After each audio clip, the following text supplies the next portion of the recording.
Sebelum melanjutkan ke Gibran, saya ingin mundur sedikit, Pak. Terkait ini sama juga ada beberapa anggapan di masyarakat yang mengatakan, wah hati-hati, mereka ini orang-orang lama, orang politisi yang sudah berkecimpung sangat lama, hati-hati bahwa Jokowi Mega ini jangan-jangan sebetulnya itu sandiwara saja. Itu gitu. Iya, saya kira pandangan itu hal yang wajar, gitu ya. Tapi faktanya bisa berubah juga. Gitu. Indikator hari ini yang terlihat sama sekali kalau tidak. Menurut tidak saya ini kelihatan ya? agak tajam. Itu dari Masinton tadi. Ya. Masinton minta hak angket. Hak angket itu hak penyelidikan kan gitu ya. Penyelidikan itu akan sampai nanti kepada person-person dan itu mungkin sampai kepada Jokowi. Ujungnya pemakzulan. Itu walaupun itu belum sampai bahasa pemakzulan, tapi itu akan mengarah kalau sudah hak angket dikabulkan. Hak angket itu sebetulnya syaratnya nggak terlalu sulit juga, 10 ya kalau semua tidak sulit. Ada pengusul yang penting kan didukung lah nanti oleh beberapa anggota dewan dan seterusnya lah, mekanisme yang wajar saja. Hak angket, hak interpelasi gitu ya. Atau juga hak mengeluarkan pendapat, itu semua itu hak-hak yang sudah hitung-hitungannya ya bisa dikerjakan, bukan sesuatu yang dibuat mustahil atau menghambat. Enggak, memang itu sesuatu yang hak-hak kedewanan yang bisa dilakukan dengan cepat gitu, sepanjang ada kemauan politik. Nah, ini waktu nih berapa? Kurang lebih 100 harian lah ini menjelang pencoblosan nih. Kalau di sini ternyata di luar bahwa nada miring terhadap MK yang Pak Jimli dilantiknya oleh Anwar Usman. Anwar Usmannya diperiksa. Tapi anggaplah terjadi lagi perubahan konstelasi dinamika politik. Masih keburu gitu. Apa nanti akan ini berdampak? Kalau gini akan, tapi dampaknya pemilu diundur. Wah. Ya, saya kira kalau dilakukannya cepat sekarang keburu. Karena apa? Karena bisa dilakukan kan 100 hari kan 3 bulan. Iya. 3 bulan itu proses 1 bulan itu adalah proses-proses yang berhubungan dengan pemakzulannya, gitu kan. Kemudian 1 bulan adalah proses triumviratnya, misalnya gitu kan. Nah 1 bulan lagi pemilihan. Itu nggak sampai sebulan itu saat itu juga sudah ada pemilihan presiden baru yang mengantarkan ke pemilu. Jadi itu di awal-awal bulan ketiga. Dengan begitu sebetulnya tidak mengganggu pemilu. November, Desember, Januari itu sudah. Januari selesai kalau sekarang ini benar-benar ini serius. Januari selesai. Tapi secara konstitusi itu ini jalan, ini tahapan tetap jalan. Anggaplah di sini masa kampanye, di sini masa triumvirat, itu masih memungkinkan atau? Sangat memungkinkan karena KPU kan tidak dibubarkan. KPU masih berjalan sesuai agenda. Sementara di sini soal proses pemakzulan berjalan di ruang yang lain. Gitu kan? Gitu soal presidennya nanti siapa di ujung sana nanti gitu, bukan di saat proses ini. Jadi menurut saya agendanya berjalan pada masing-masing. Gitu. Baru nanti ketika darurat overmah baru mundur. Tapi mundur juga nggak sudah tidak berpengaruh. Mundurnya aspeknya teknis. Kalau dulu atau sebelumnya mundur itu dalam rangka memperpanjang jabatan Jokowi. Itu kan itu politis. Beda konteks. Itu politis. Kalau sekarang teknis. Kalau teknis nggak bermasalah, Kang Epul. Menurut saya mundurnya mundur teknis, administrasi. Tapi kalau itu politis itu kan dulu mundur itu dalam rangka Jokowi ingin memperpanjang kan jabatan lain itu. Lain. Tadi kan kita bicara PKS buka opsi pemakzulan. Nampaknya sih itu nggak terlalu seksi ya, karena kabar itu ya PKS ya oposisi gitu kan, wajar-wajar aja kan. Tapi kalau bicara PDIP yang buka opsi mengusulkan apa tadi istilahnya Pak, bukan yang di sidang itu, hak angket.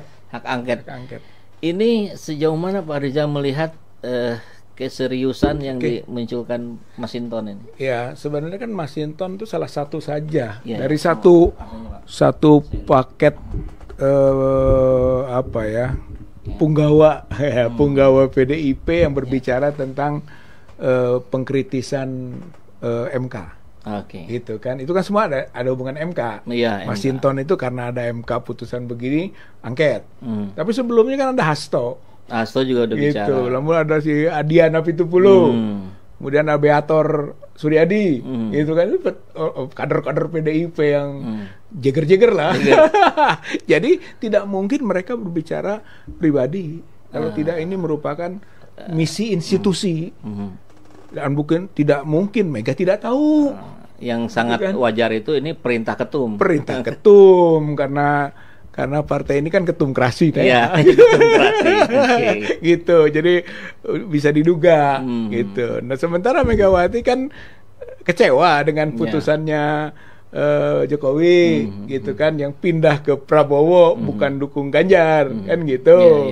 Kemudian malah sekarang menyodorkan Gibran, berarti ikatannya sudah lebih kuat kan? Bahwa jangan kuat, Jokowi harus mau nggak mau dukung Prabowo Gibran. Berarti sebagai kader PDIP, petugas partai membelot itu, gitu. Ya Gibrannya membelot, ya Jokowinya membelot. Bagaimana nggak panas Megawati?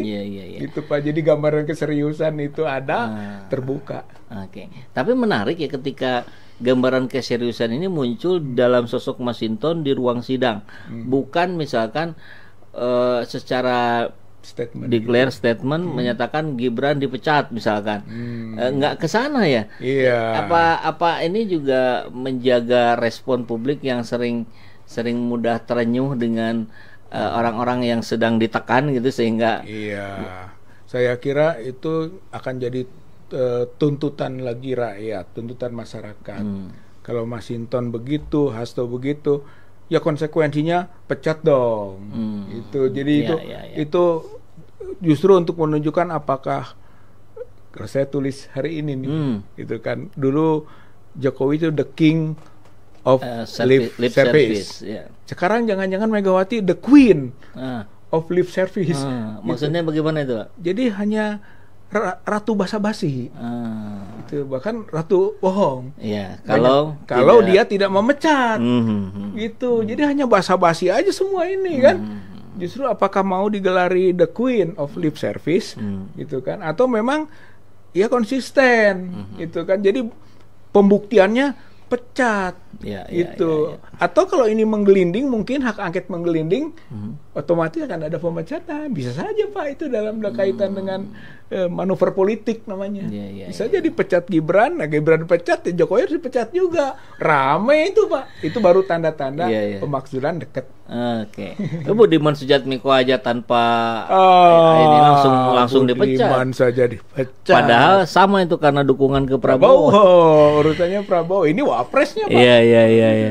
Ini menarik Pak. Ini ada sebentar kita coba cek. Ada pertanyaan dari yang penonton live kita hari ini. Coba kita cek, tadi itu saya lihat dari mana ya.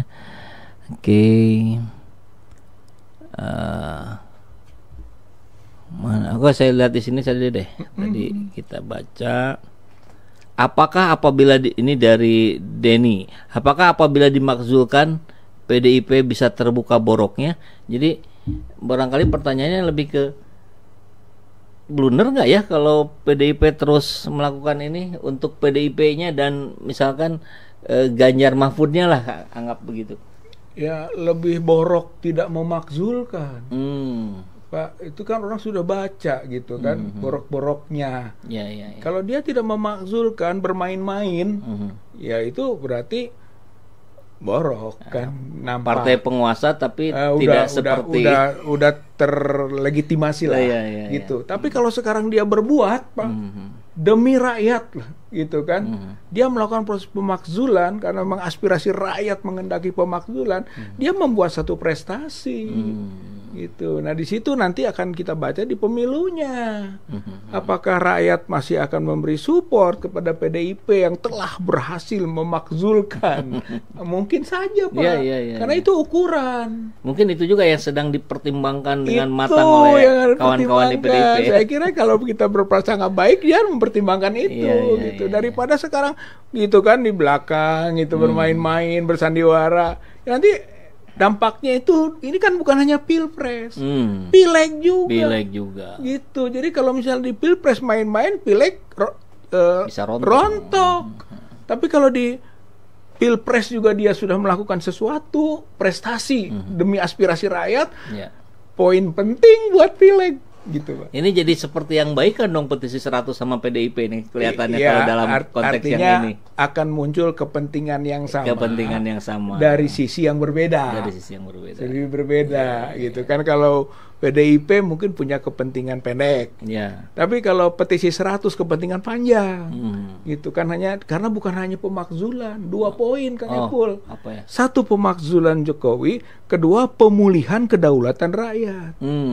Kedaulatan rakyat ini kan sudah tercerabut, sudah diambil ini oleh Jokowi, oleh kroni, oleh oligarki, kan begitu kedaulatan rakyat.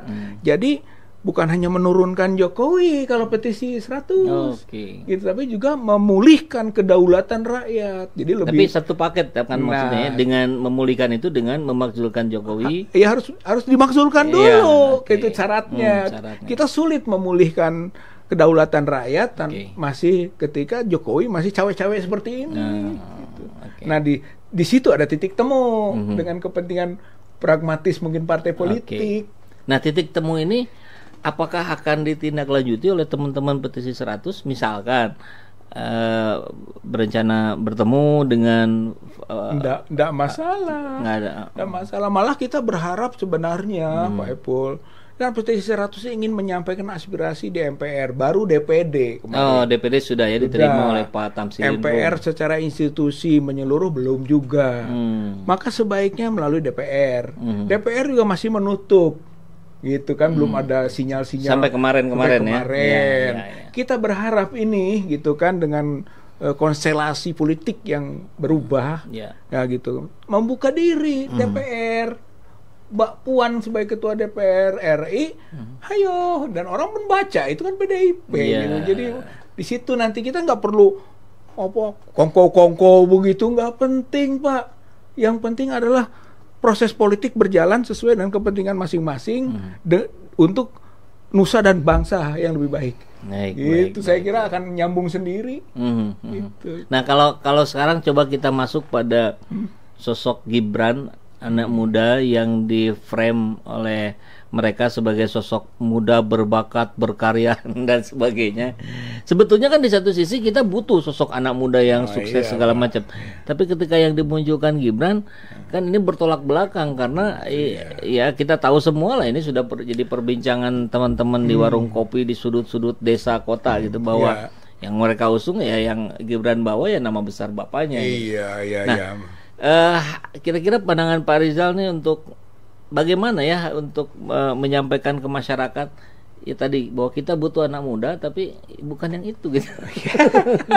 Muda berprestasi gitu kan. Kan prestasinya bisa dikatakan Solo dapat 16 proyek strategis itu kan bukti bahwa Solo dipercaya pusat. Tapi semua orang kan tahu itu nepotisme. Kuncinya di situ Pak. Itu penyelenggaraan negara ini harus bebas dan bersih KKN. N-nya nepotisme. Gitu. Dan Gibran itu adalah bagian permainan nepotisme. Sudah jelas itu, nggak bisa sulit lah dibantah. Terlalu telanjang. Jadi bukan soal muda saja, tapi di situ ada aspek nepotisme. Dan nepotisme kalau saya lihat di Undang-Undang Nomor 28 tahun 1999 tentang penyelenggaraan negara yang bersih dan bebas KKN, nepotisme itu kejahatan ya. Dan itu bisa dipidana. Pasal 22-nya menyebut nepotisme itu 2 tahun minimal, 12 tahun maksimal.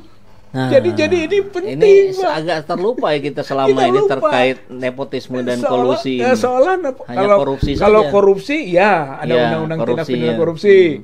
Korupsi biasa juga ngait dengan kolusi, pastilah selalu. Cuman nepotisme agak tersendiri. Tapi kita lupa bahwa nepotisme ini juga pidana, perbuatan pidana itu dihukum 12 tahun, Pak. Itu tindak pidana berat namanya.